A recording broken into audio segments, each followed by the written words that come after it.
Three things that you should do in 2020 if you have $5,000 to invest. Coming up right after this. Your trusted real estate source, one video at a time. What's going on, guys? Alex back here for another video. If this is your first time tuning into my YouTube channel, welcome. My name is Alex. I'm a top producer real estate agent out here in Washington, and I love posting about real estate. This whole channel is designed around real estate, so if you're interested in learning more about real estate, well then you got it. Think about hitting that subscribe button down there. Now on to the video you're waiting for. First thing you need to do is open a Roth IRA account.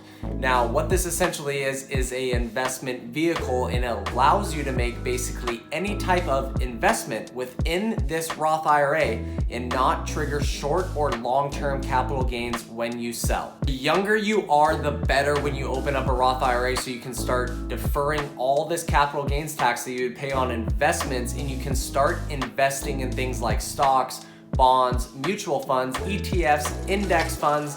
Anything you'd like to invest in, you can invest within the Roth IRA. Now, with a Roth IRA compared to other tax-deferred retirement accounts, all your contributions that you make within this account are post-tax income. Because of this, they are not tax deductible on your tax return, but the benefit of this is when you do take out your whole investment when you're 59 and a half, it is completely tax free. You will not pay any tax on whatever you have in that account. It is all your money. With a Roth IRA, like any other tax deferred account, there are penalties for withdrawing your money before a certain age. But with a Roth IRA compared to other tax deferred accounts like a 401k, a SEP, IRA, the penalties are a lot more relaxed, and they actually give you $10,000 to withdraw from your Roth IRA if you're purchasing your first house. If you haven't opened a Roth IRA, just stop watching this video, go down to your bank, open one up right now. I'm gonna stop talking about it.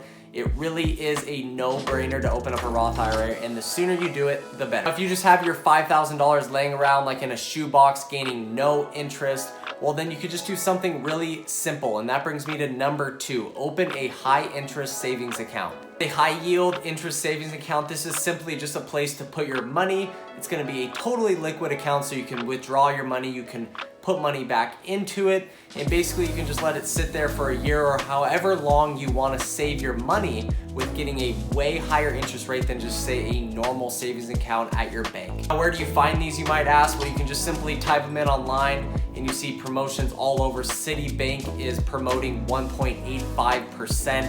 I actually moved all my money over there when it was at like 2.1%.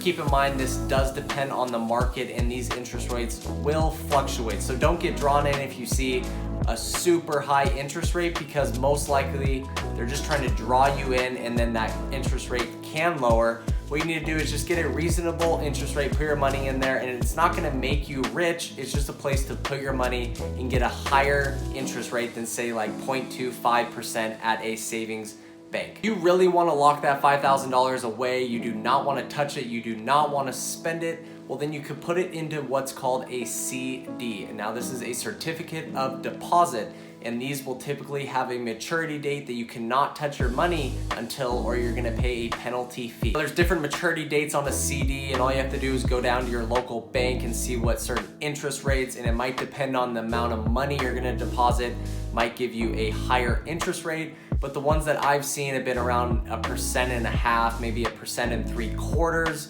and they can either be like 3 months, 6 months, or a 12-month CD. But keep in mind, these accounts are not liquid. So if you really want to put your money away, do not put the money into a CD knowing that you might need it in 3 or 4 months, because you will end up paying a penalty. So there you guys have it. Those are the 3 things that I would do in 2020 if I have $5,000 to invest.